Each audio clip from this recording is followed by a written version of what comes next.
Hello, everyone. Welcome to the Kentucky 4-H Volunteer Certification Program. This program is going to involve livestock, horse, and dog programs. First of all, I'm very, very happy and glad that you have accepted the challenge to be a volunteer leader. 4-H is a nationwide program that depends on volunteers to be able to survive. So it's almost like a grassroots kind of program. So I am going to be covering here how we do the certification, what to expect during the workshop, and how to maintain your your leadership, I guess, in good standing. So let me go ahead and share my screen here, which I started. So hold on, there we go. There we go. All right. Let me put myself up this way. Okay. So I am Dr. Fernanda Camargo, and I am the Equine Extension Specialist. I work at UK, and I oversee the 4-H horse program. And as you can see by my accent, I'm actually not from here. I'm originally from Brazil. I moved to the United States about 20 years ago, more than 20 years ago, actually. And I'm happy to live in Kentucky. I love Kentucky. There is no more beautiful state, I think, in the United States than Kentucky. Obviously, I hate the winter coming from a tropical country, but who doesn't love Kentucky spring, and fall? So we are going to be talking about, the volunteer certification program. This was created many years ago, and it's a statewide program, educational program for livestock, horse, and dog volunteer leaders.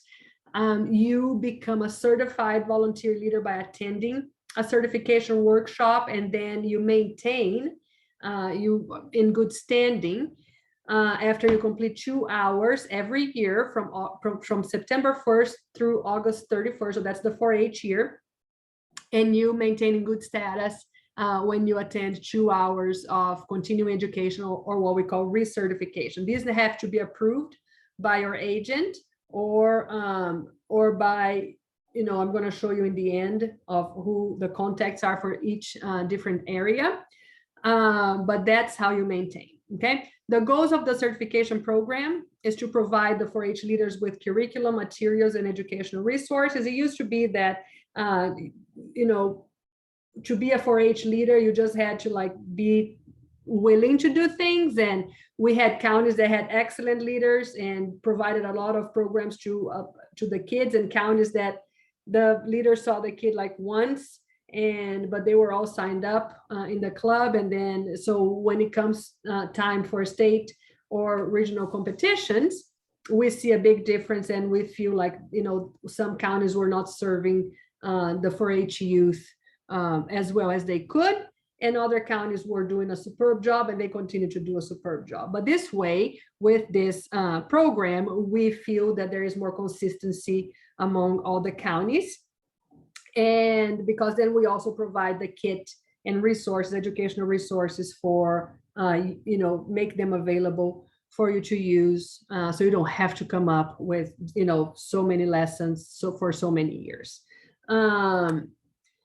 What projects are included? So for the animal science kind of projects, or for the animal programs, we have, for livestock, we're going to have, different species of livestock. And then for horses are different disciplines and breeds. You don't have to own a horse to participate in the horse program. And then for dog, also involving all the programs involving dogs. And again, I'm going to show you in the end who you need to contact for the different programs. So what is the role of the certified leader? So the certified leader, so you leave the workshop and you become a certified leader. So what is your role moving forward? It is to work with the 4-H agent in your county, and to coordinate and schedule 4-H club meetings, educational events, activities. You can work with your other counties leaders, so you can do multi-county programs or like area programs, regional programs. You can do all that. There is absolutely no need to be, you know, the sole, you know, warrior out there. You can join other counties, and I feel like this is another reason why we do this workshop too, is to provide this networking so people can meet each other and have ideas and share ideas with each other. The role, going back to the role of the certified leaders, to ensure that sufficient educational opportunities are offered to the 4-Hers, because each 4-Her, to be able to participate in the state contests or the state, you know, shows, state fair shows for horse show or for the livestock or dairy or dog, they need to have completed 6 hours of education. And those 6 hours start counting on September 1st, and they go up until, I'm so sorry, my cat. And they go up until there's a deadline, and the deadline is different for each program area, okay? So the certified leader needs to work with the agent and then inform the parents. You know, they're going to be the source of contact for that particular club, okay?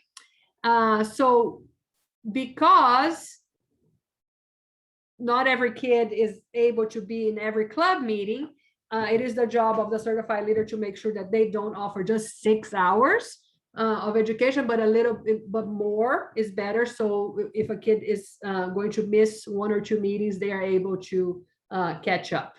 And also, if the leader is not able to provide all those hours, they can work with the agent to make sure that the particular kids will be able to take their hours, okay? And obviously, you need to then document attendance, and you need to document which kids, you know, participated in what meetings. The role of the county agent is going to be the one that is going to provide management and leadership at the local level. They're going to be working with you to be able to be the liaison between you and us, or all the rules that we have for different areas. And just one thing about Kentucky 4-H agents is that they have a million things that they do. So if they don't reply to your emails or phone call like immediately, just give them a break, cut them a slack, because there's a lot of things that they do. They don't just do the horse program, although I think they should, or just the livestock program or the dog program. They do a bunch of other things as well, okay? But they are going to be the ones, like, just as an example, if you want to meet at the county extension office, you know, you're going to have to organize with them for the key, who can be there. They're going to be the ones running, obviously, the background checks on everybody, etc. Okay, and also their role is to communicate with you about the 2 hours for continuing education. If they find out that there is, you know, something happening, they can communicate with you, so to give you that opportunity. The 6-hour deadline. So like I said, it starts on September 1st, and then it ends, and different programs are going to have different deadlines, okay? So with COVID, we have changed our deadlines back and forth. So what the best thing that I have to tell you guys is to check online with your agent. And in the case of the horse program, we have a listserv. So by providing your email during this workshop, we will be able to, I add you to the listserv, and then I communicate directly with you as well as with the agents. But for the livestock projects, again, what is the deadline? There is the market, there's the breeding project. It depends on, a lot of things depend also on KDA. So Zach is going to be the one to indicate to you. So check online or with your agent. When we have like Skillathon or Dairy Bowl, the deadline is up until the day that the contest is going to happen. And again, dairy and dog, you need to check online for the specifics, okay? Some of the rules of the certification program: you are going to be a volunteer leader for one county. If you want to be livestock and horse, that's fine, but it's going to be the same county. And now, can you be invited as a speaker to a different county? Absolutely, you can. Okay. But what we can't have is like the leader being the leader of like 4 different counties. But if a certain county doesn't have a certified leader, those kids can actually come and join your club when they do what we call a cross-county line form. Okay. So that's between you and the agent for the other county, etc. Counties can have more than one certified leader. We highly recommend, because sometimes a person is sick or is out of town, etc. So there is a continuation on the program. They can help each other. Okay. And we don't have, by joining and doing our workshop, we don't have, I'm certified in quarter horse or I'm certified in thoroughbred. We don't have different, or dressage or jumping. We don't have specific disciplines or breeds for horses and dogs, or for species for livestock. So let's say you are a wonderful goat person, that's great, but you are a livestock leader. Okay. And if you have a kid in your group that wants to do dairy, you need to be able to provide educational hours for dairy also, as opposed to just like talking about goats every time. So but again, there's counties that have multiple leaders, so they can have very specific areas. Okay. The 6-hour educational mandate is a federal mandate. Okay, so it's something that 4-Hers need to be able to achieve. That's the idea of a club, is an idea of belonging. And to belong, you need to spend time together and do things together.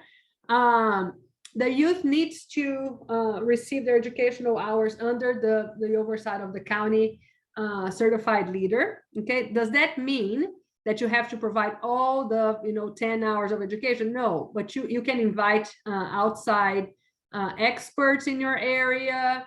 You can take the kids to clinics and workshops. But what's important is the kid cannot just go and say, oh, I went to this clinic, without you even knowing that they went or didn't go. And then you just like mark, okay, they went to this clinic and therefore they completed their hours. So this is something that the leader will need to keep a log of all the events that were offered, etc. Now, sometimes the leader is the parent of a child, and they have and they become a leader because the child is invested, and they have the opportunity to go places. For example, what if I go to Lexington and go to visit, I don't know, Spendthrift Farm, and I take my kid? Does that count as an educational hour? So although it's an excellent opportunity for the kid to learn, if this is open to the entire club, you invited the entire club and arranged transportation for everybody, so then absolutely this can count as educational hour. But if it's just you and your personal child going to visit a farm, so then it can't count as educational hour, although obviously the child is going to learn a lot. Okay. But something that is educational hour for the club needs to be available for everybody in the club. And again, you have to document the educational hours that all the 4-Hers receive.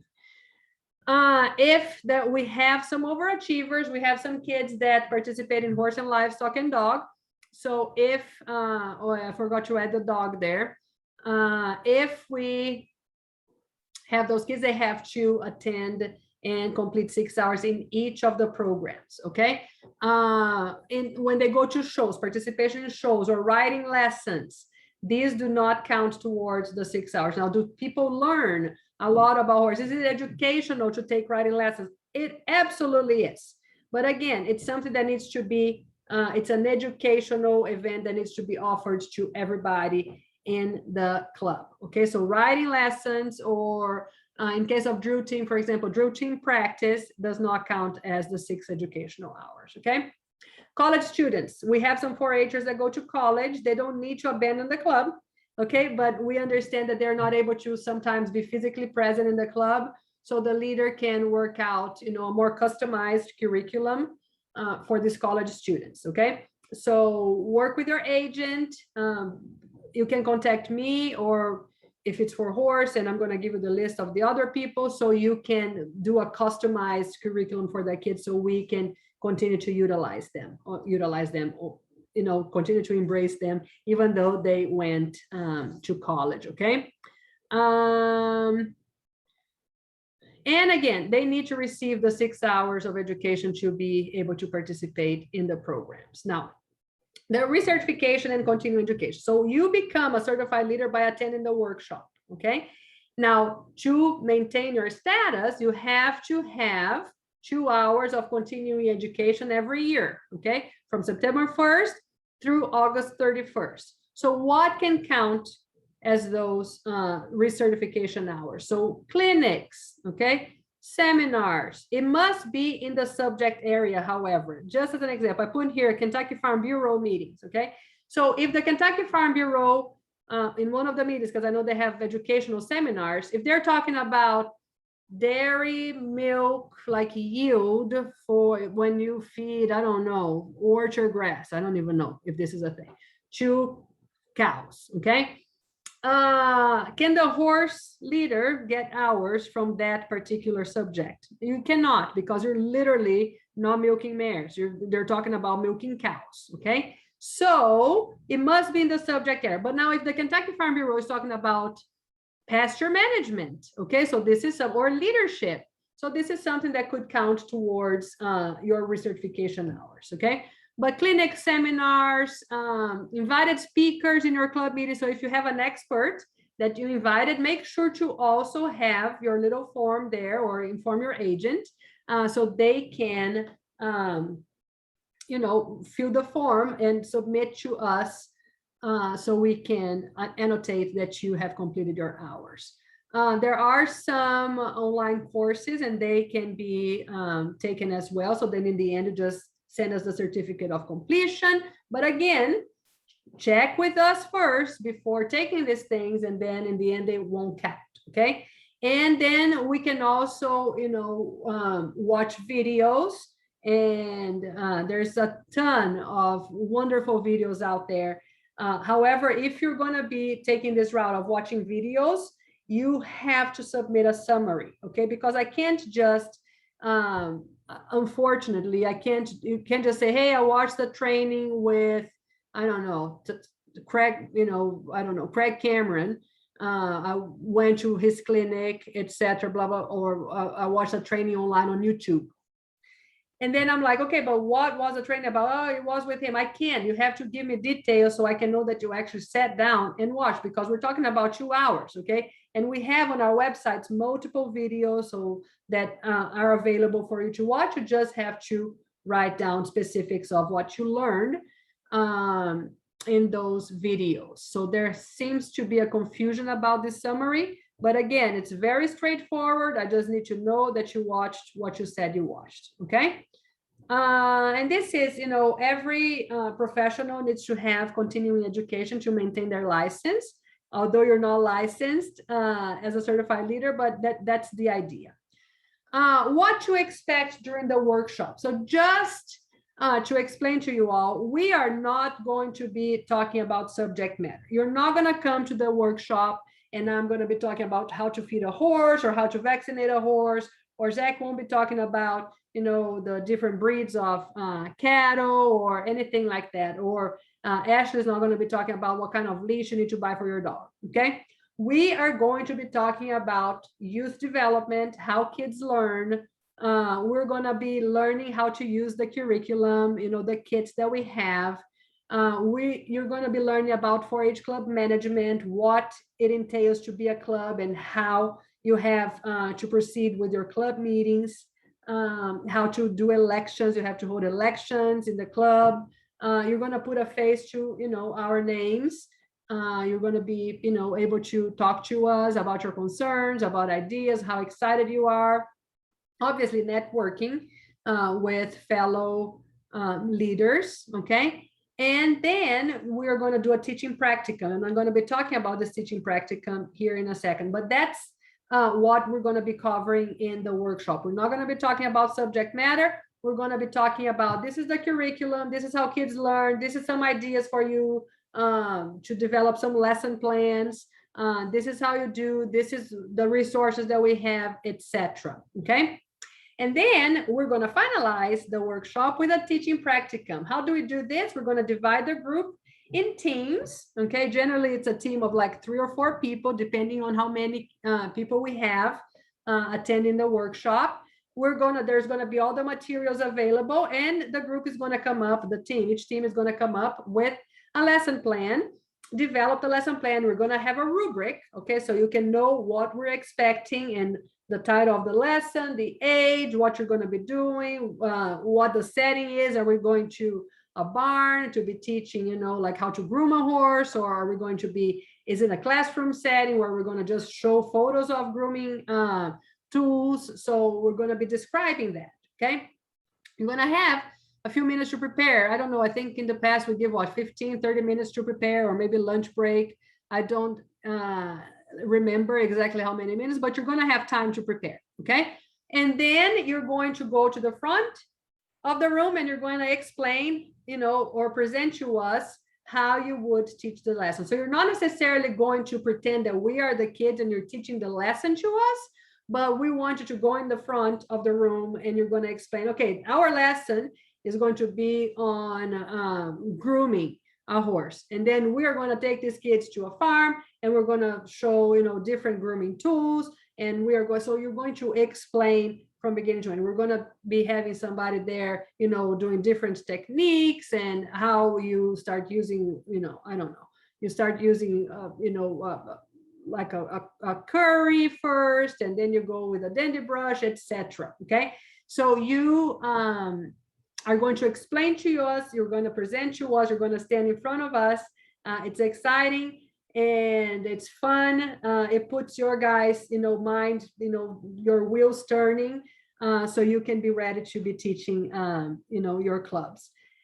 A lot of you are teachers, so you may think that this is silly, but the truth is the people that are not teachers, they actually benefit from people that are very, very, knowledgeable about, teaching and making lesson plans for you to stand up front and give the ideas. Okay, so it works also in the networking. It works for us to learn different ideas that you guys have as well. Okay, and then obviously we're going to give feedback. We're going to ask questions. We're going to say, hey, somebody did this one time and it worked really well. So instead of doing this kind of lesson, when thinking about your club, an idea is to be and then we, so be open to that as well. And then, and it's simple, okay? You don't need to be nervous. You don't need to be anxious about it. It's very simple, and we are a friendly group. Resources. So I see here that it's, I added some resources here, and I am going to give this PowerPoint, but also we need to, so if you quit.